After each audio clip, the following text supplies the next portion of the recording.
Welcome, everybody, to another edition of the NFC West Mixtape. I'm Rob Stats Guerrero from the 49ers Gold Standard Podcast Network. That is Dan Viens from the Seahawks Forever Podcast Network. This is the show where we break down everything happening in the league's best division, Dan. And if we needed another reminder, we got it today with the Rams trading 4 picks for Trent McDuffie, arguably, a top 3 corner in the league. See, this is where I am reminded of what a sicko I am. And I think you and I might have this in common, because when stuff like this happens, I know fans are freaking out. Like, they don't want to see their division rivals get stronger, right? Especially a team like the Rams that had a pretty complete roster, and maybe that was their biggest glaring weakness last year. They go out and fill it with an all-pro. But man, I say bring it on. This is what we love about this division. It's why we love talking about it. Like, I want all 4 teams, to be honest with you, to be at their best. Iron sharpens iron. I want to have to go through the gauntlet every year because it's going to benefit whoever comes out of the end of it in the playoffs. And so to me, this is fun. It just adds to the rivalry. Now we got Trent McDuffie trying to cover JSN. Like, bring it on. This is fun for me. Man, I knew something was up when Les Snead said, "Is there an all-pro you could add? That would be nice." I was this deal was done. Yeah. That son of a gun has something up his sleeve. The Rams have now traded 9 of their last 10 first-round picks, and the one they didn't trade was Jared Verse. So that's yeah. And this is not even an F them pick situation, because the Rams still have a first-round pick, Dan. And not only do they still have a first-round pick, I don't know what wizardry Les Snead worked. They still have the better of the 2 first-round picks. They still have the 13th pick, which should have belonged to the Falcons. And look, I'll say this. It's a risky approach. It's a bold approach. It's very risky. But you look at those 9 picks and where they went, and one of them was traded for other picks. There was no player that came back in that. But they've hit on all of them. Like, none of those trades have been busts. Whereas you look at, for example, the Seahawks history in the last 15 years of trading first-round picks, and they haven't all worked out. Never got the most out of Jimmy Graham. Percy Harvin couldn't stay healthy. That didn't work out. 2 firsts for Jamal Adams. He was hurt most of his time here. Different story. And they spent years having to recover from that. The Rams, when they make moves like this, they hit on them. And even though there's some who feel like McDuffie's declining a little bit as a player, I think he's approaching 30 if he's not there already. But we're still talking about an all-pro caliber player and a huge upgrade compared to what they've had on the roster. Trent McDuffie's 25. 25 still? That is crazy. I think the reason it just seems like he's been out there for so long is he played here in the Northwest, right? He's a UW grad, of course. And that just seems like it was a long time ago. When you draft these guys that are super young, they become veterans, and then they're 25. It's crazy, but well, and also we just saw like 3 drafts in a row where we're taking 24 and 25-year-olds right out of college with all the COVID stuff. It's kind of crazy to see some of the guys coming out of this. Seattle's about to lose some of them themselves, but these guys, Mafe, and they're all pretty young considering they've already played 4 years in the league. I just love the way the Rams operate, man. They take big swings. They don't look back. They needed a corner. Everybody said, "Oh, what is the Achilles heel of this Rams defense? Corner." What do? Bam! They go out and they acquire an all-pro. They don't just draft and hope. They make moves. They recognize Matthew Stafford may only be here for 1 more year. We were so close. We were right there with Seattle. We're the only offense that did anything against that defense. We have to plug these holes. And so they go out and they acquire Trent McDuffie. If I were a Rams fan, I would be over the moon right now. Absolutely. Because when you look at some other teams, and again, I'll use Seattle as an example, Seahawks fans are freaking out right now because there's so much uncertainty on the roster. There's so many pending free agents, and they get antsy, right? They want to know what those answers are. Well, if you're a Rams fan today, really the only thing that you were concerned about, they have some other needs, but your biggest concern was corner, and you address it before free agency even starts. I mean, that's a really satisfying feeling. And the other thing that I think this says, and you touched on it, the Rams they know who they are and they know where they are in their timeline. They know that every single year that they get with a healthy Matt Stafford could be their last. Not because he might break down, that's always a possibility, but because there's a sense that Stafford's not going to be one of those guys that wants to play until he's 45 years old, like Tom Brady, that every year he plays might be his last. So they need to go for it now. And the other thing I appreciate about them is how decisive they are about it. It would have been really easy for them, especially with 2 picks in the first round, to just draft corners. It's a very good cornerback draft, and you would save a tremendous amount of money in doing so. And they've got some big extensions of their own they're going to have to deal with next year with guys like, Jared Verse, as you mentioned, and Braden Fisk and Byron Young. And they got some decisions to make and some money to dole out. The easy thing to do would have been to just draft a couple of guys, maybe even 2 in the first round, and see what works out. But they don't take the easy way. They like to hunt for certainty, and they're willing to pay for it. And I also like this move from this perspective, which is now they don't have to take a corner with that first round pick. They have flexibility now. I'm sure they'd like to take a corner later in the draft. Maybe that could be something that they do, but they don't feel that urge like, oh, we have to do something now. They can sit there at 13 if they want to sit there. Maybe they could try to move up, but if they say that 13, just who is the player that falls to us, and just scoop that guy up. And that is always where you want to be. You never want to be drafting for need, in my opinion. You want to be letting the draft come to you. The Rams get it, man. They get it. The McVay, Les Snead, I don't even know what you want to call it, brain trust. Yeah. I love the way they operate. A+ move for them.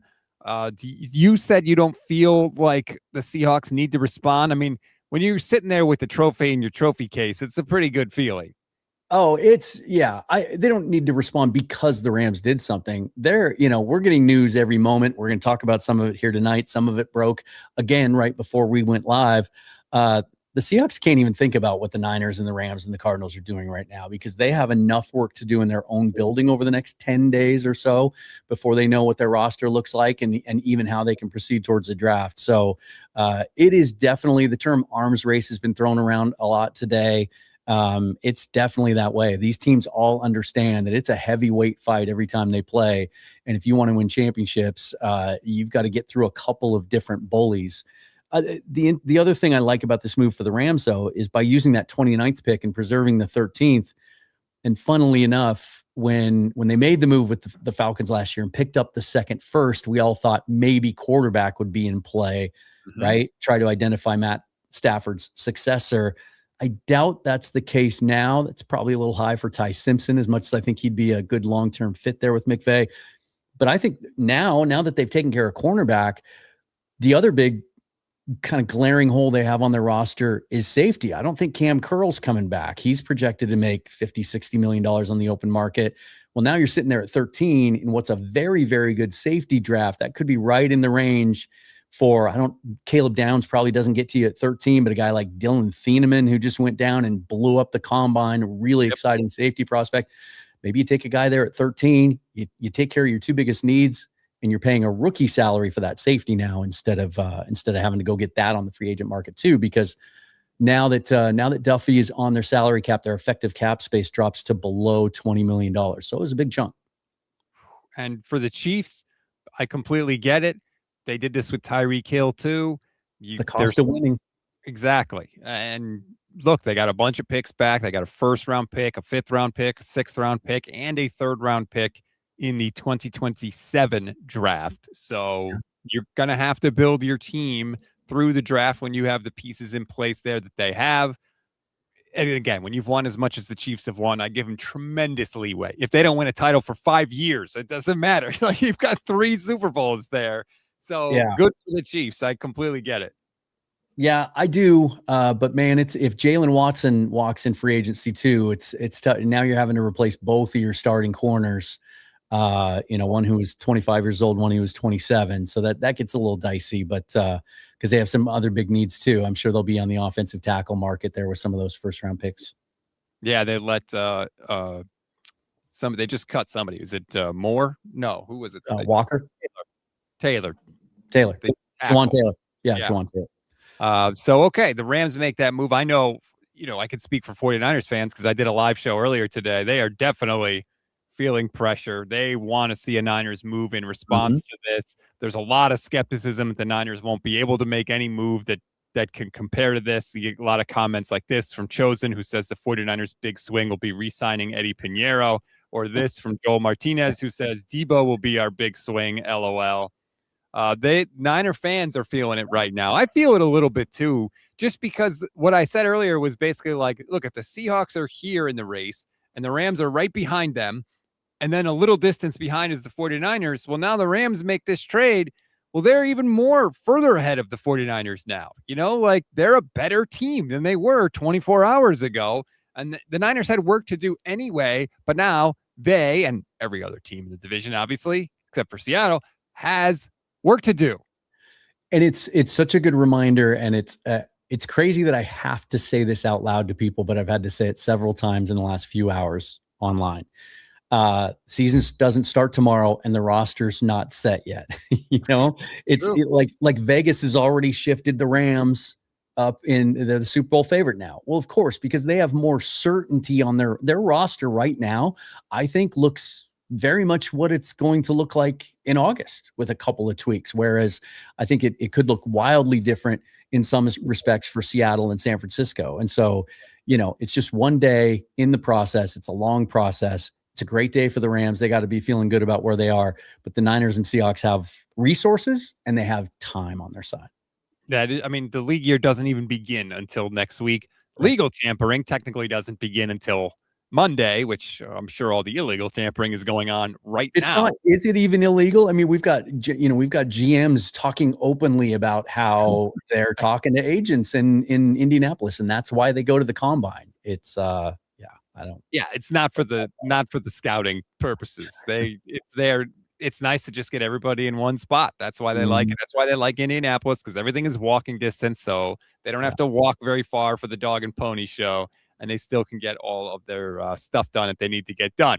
Now, let's move off the Rams deal because, like we said, free agency starts next week, and there are a bunch of different things popping. Let's go to your team first and foremost.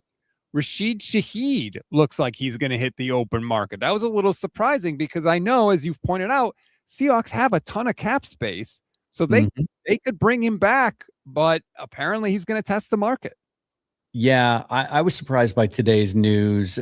It's been hard to put a finger on what his market will be. There's been a lot of just kind of vague talk about how he might be appealing to some teams, because of the deep threat ability and the return ability that he has. But I just, when the conversation got to, 15 million a year plus, I just thought that was really, really dicey. I mean, this is a guy who's never proven to be a complete receiver. He's not a wide receiver one. He's not a lead receiver type. He doesn't win enough contested catches. He's not physical enough in that respect. He runs good routes, but not great routes. Like, I love him as a player and a person, and I wanted him to be here. And I really did think that after everything he said about how much he saw himself being here long-term, that they would get a deal done. But now today, Adam Schefter, a couple hours ago, saying that they're not even close in contract talks. And that might've been leaked by the agent side, player side, probably to drum up interest for sure. But that usually indicates that those conversations we just mentioned in Indianapolis have given them an indication that there's teams willing to spend a certain amount. And then we heard Brady Henderson and Albert Breer both in the last couple of hours have said that they've been told by agents that they think he's going to get between $18 and $20 million a year, which is insanity to me. And so, when fans start to freak out and they think, you just got to keep these guys. What is our GM doing? You have to be responsible. And with all the other needs that they have, including taking care of some of their big extensions of their own, but also having to go out and they're going to have to be aggressive in free agency and spend some of that cap space to replace these guys.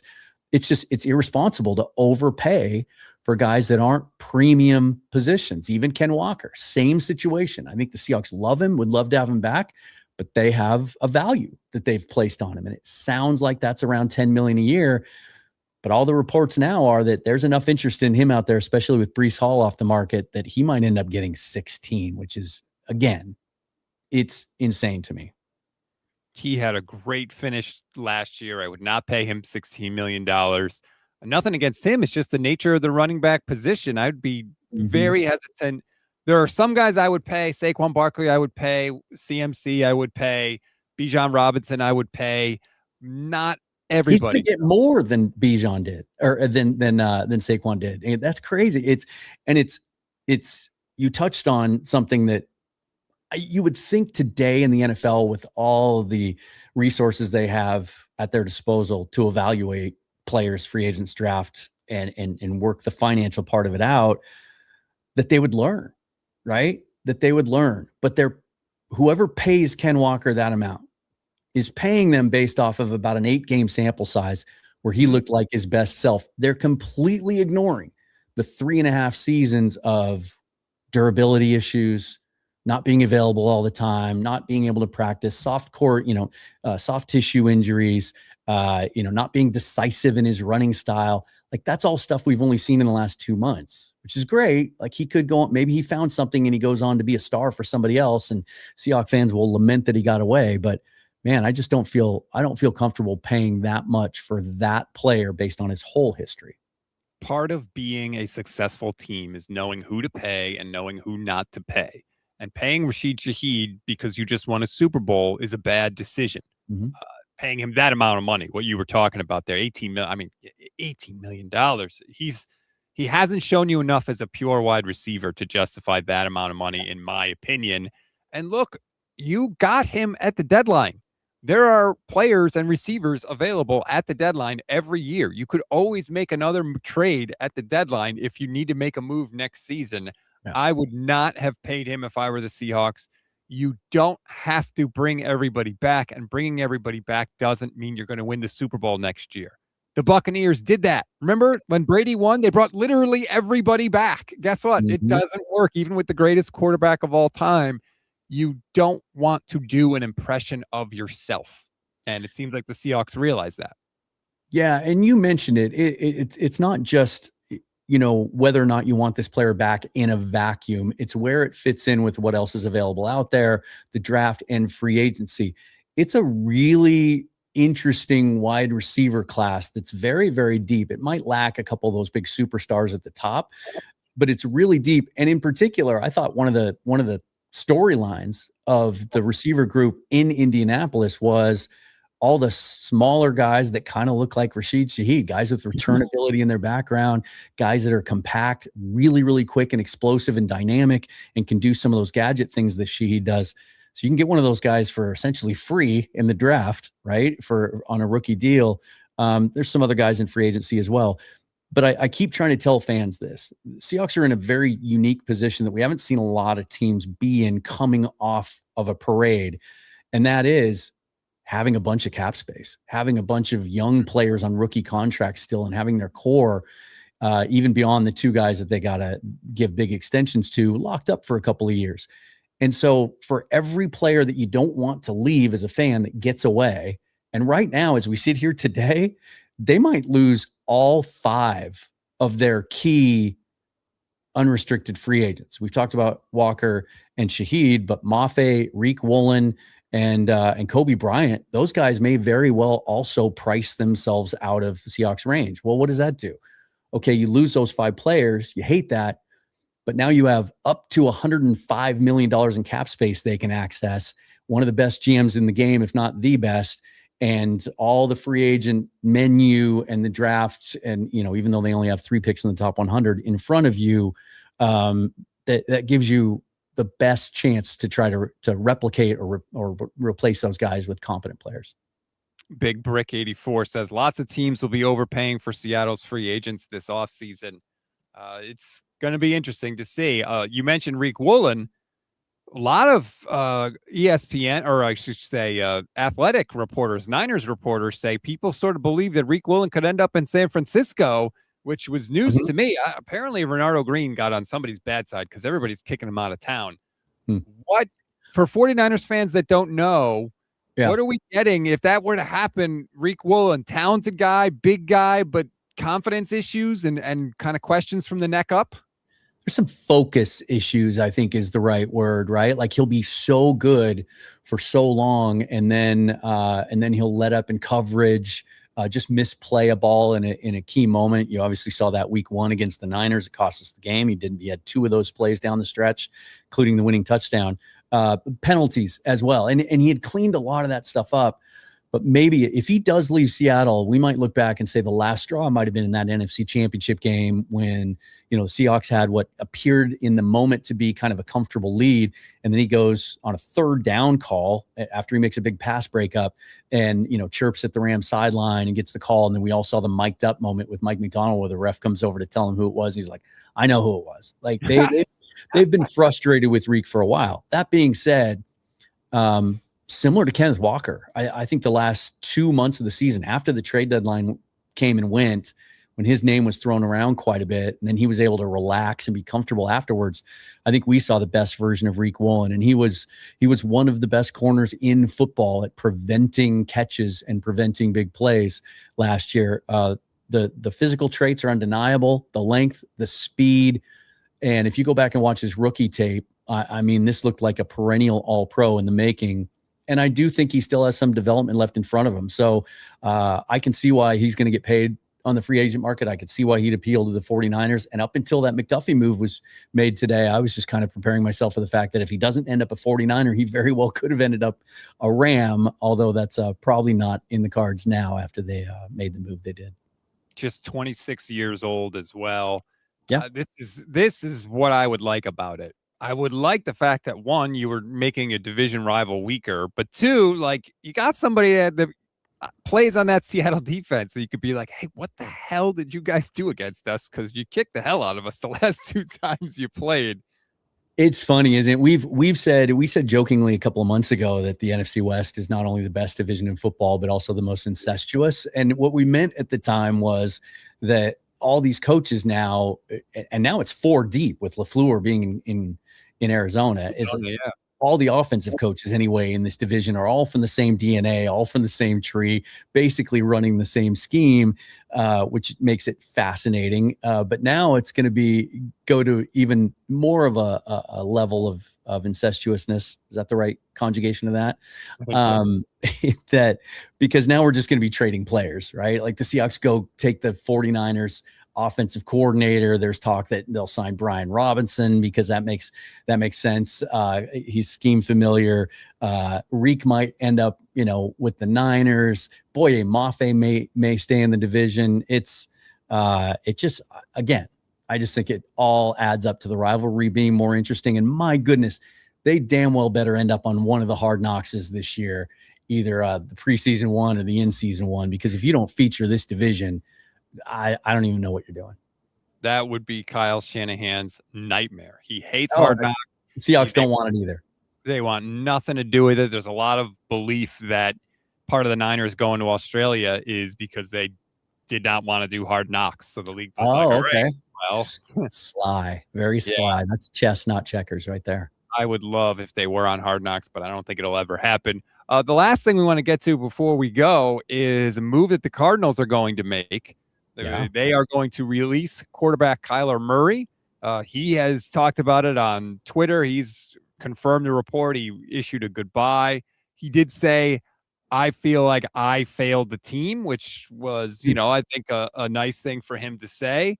I'm a little surprised Arizona decided to make this move. I know that they didn't want to start him anymore, but I thought that they would just keep him on the roster because of the cap situation. They owe him $36.8 million next year.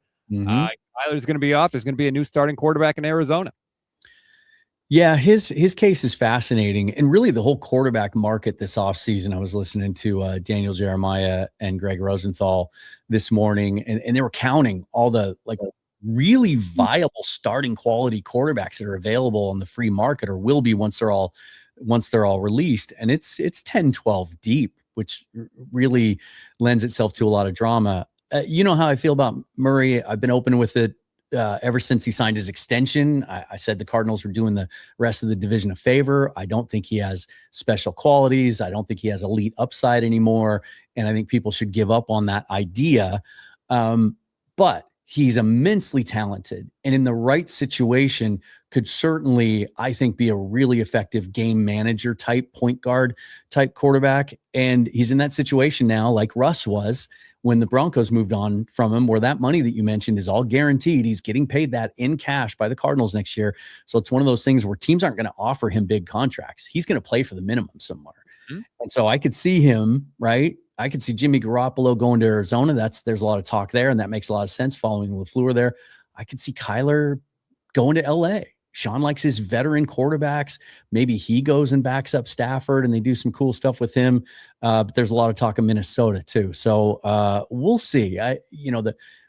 His days as a starter, I don't think, are behind him. He's not in the Russell Wilson camp or some of these other guys that flame out. But I think anyone getting him who thinks he's going to become something different than he is, I think that might be a little fool's gold.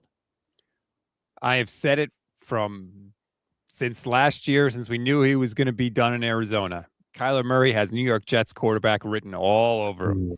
He can go to the Jets. He could be the starter there. It's a 1-year deal. Can you see his personality though, trying to deal with New York media? That would be rough. Oh, it's going to be a disaster. No, it's going to fail. No question about it. But I just feel like it's one of the few places he could go and be the unquestioned starter right away.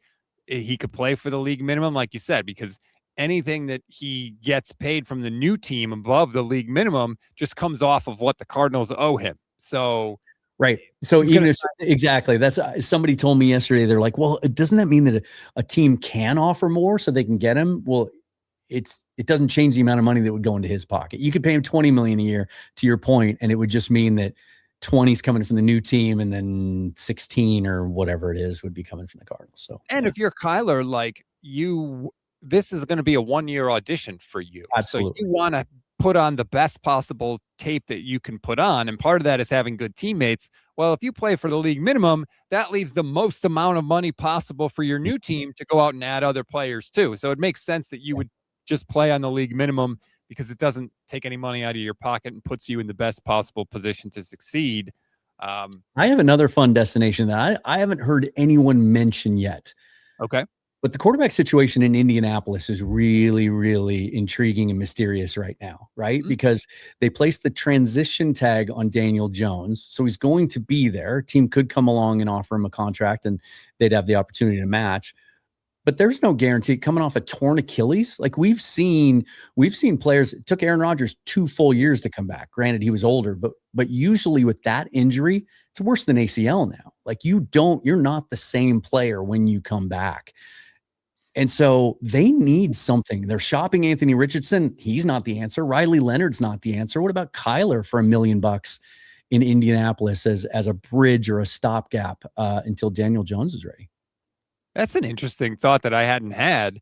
I don't even know why the Colts are so like eager to bring Daniel Jones back. I really don't. But okay, like that's. I mean, we've seen what Shane Steichen can do with mobile quarterbacks in the past, right? I think that could be a fun fit. I like that fit. I will say this too, because we talk about knowing, who to pay and knowing who not to pay when we were talking about the Seahawks. The Arizona Cardinals screwed up this Kyler Murray thing. The second they were negotiating a contract with him and they thought, we need to have a clause in here that he has to watch X amount of film. If you have to put that in the contract, that's not the guy you pay. That's a guy you trade. They should have traded him at that point. And they should have moved. Yes, they would have more at that time. That is just an organization that's just not well run. You don't put that in the that is absurd. Like, come on, say it out loud. Yeah, we really believe in this guy, but we want to contractually force him to watch film. You can't have to contractually obligate. You think the Seahawks are contractually obligating Sam Darnold to watch film, or Matthew Stafford or Brock Purdy? Give me a break. But I mean, that was just, and then I felt like at that point too, Murray's relationship with the team was fractured because that got out and it just made him look awful. Yeah. And then they had to take it away, right? Or supposedly, just a weird situation. And it really does kind of speak to, although I think teams are starting to get more aggressive about moving off of guys. We're seeing this maybe happen in Minnesota, right? With JJ McCarthy, but we've seen a couple of examples of quarterbacks being extended, given a huge second contract when there were major red flags.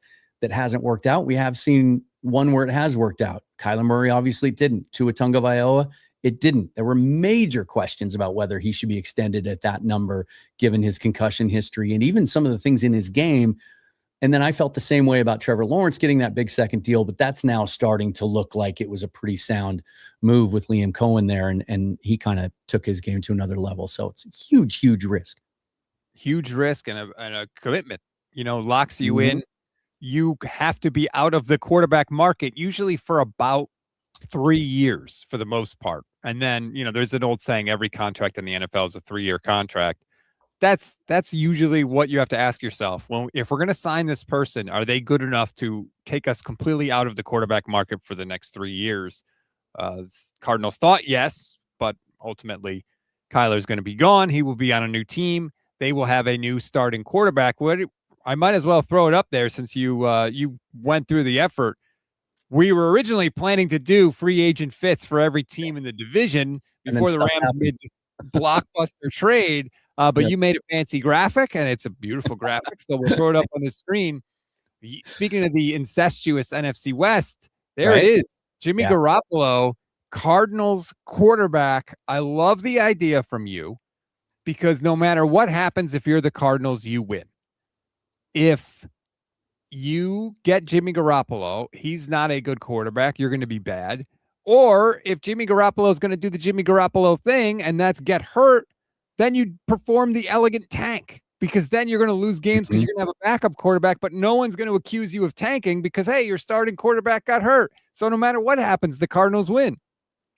Well, I will say this, though, and I hesitated. I was trying to find another fit, but it's just, the dots connect so completely here. You have a young first-time head coach, and to be able to bring a quarterback in that can help with his scheme and run his system and everything else is it just makes too much sense. He's not going to cost him a whole lot of money at this point in his career either. But I don't think he's better than Jacoby Brissett. I think they should probably just go with Brissett and then maybe try to hit an upside play in this coming draft, because there are some intriguing late guys that you can maybe try to develop. I think that's what they should do, but I think this is more in line with what I think they actually will do. Man, I would not mind seeing Jimmy Garoppolo twice a year. I will say that. I would look forward to that very much. You also have Brian Cook going to the Rams at safety, Trey Hendrickson going to the 49ers, and Tyler Algier to Seattle. A lot of Niner fans want Algier to end up in San Francisco.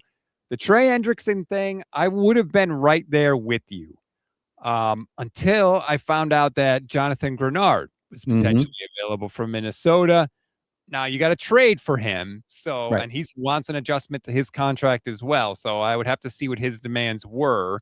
But to me, I thought Grenard might be the best way for the 49ers to go. Hendrickson's a little older. He's coming off of surgery. That scares me a little bit. Sometimes guys can drop off kind of quickly, but I understand where you were. I'm picking up what you're putting down with Hendrickson in San Francisco. Yeah, I think there's a really good chance that Jonathan Grenard ends up in the NFC West. And I think the Raiders probably felt the effect of this, and some teams probably stopped calling or maybe stopped returning their calls in their efforts to shop Max Crosby, because you can get a guy for about the same age. And while he's coming off shoulder surgery, he's expected to be fully ready to go by training camp. A guy who has been as productive over the last 3-4 years as a pass rusher, who is known as a very unselfish player. He's as concerned with setting up his teammates in his rush plan as he is in actually racking up stats. He's an elite run defender. He's a complete player. He's a great locker room presence, all those things. And so there's been a lot of talk about Crosby in connection with Seattle too. They've tried twice already to trade for him. And so I think they would shift their focus to Grenard now. And I wouldn't be surprised if the 49ers would as well, because it sounds like, based on reports, that a day 2 pick could get Grenard. You probably have to add more to it, though, because there's going to be a lot of competition for him. How about Mac Jones for Jonathan Grenard, straight up? I saw that. Somebody suggested that today. I think, player for player trades, we've seen a couple of them this week, right? We saw the 1-for-1 with the Jets. Those are always fascinating to me. And I think that would make a lot of sense, actually, for both teams. I wouldn't hate it. I would. And then, you know what? I wouldn't hate it. And if you wanted to go take a run at Trey Hendrickson also, great. Pick him up. You can never have too many good pass rushers. Keep him away from that power station, man. You got to watch out for that.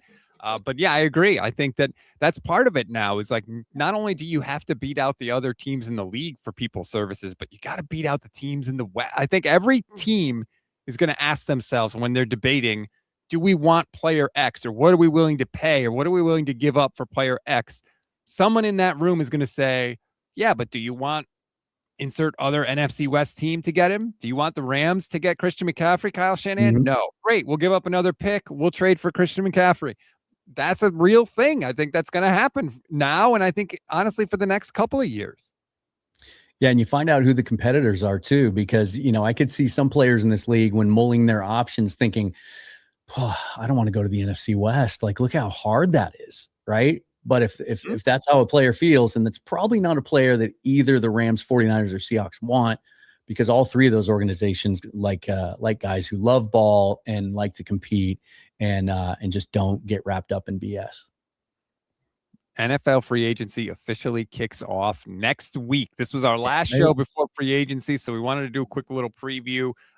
We will, of course, react to everything that happens. I would not be shocked if all three NFC West teams made a big move on day one of free agency. Of course, maybe the Rams already made theirs, but we will see, and we will react to all of it. Please like this video, subscribe to both channels, subscribe to the 49ers Gold Standard podcast and the Seahawks Forever podcast. We do this every single Thursday. We're going to be here throughout the entire offseason, breaking everything down for you, because this is the best division in football. Dan, thank you so much. We'll talk next week. Okay.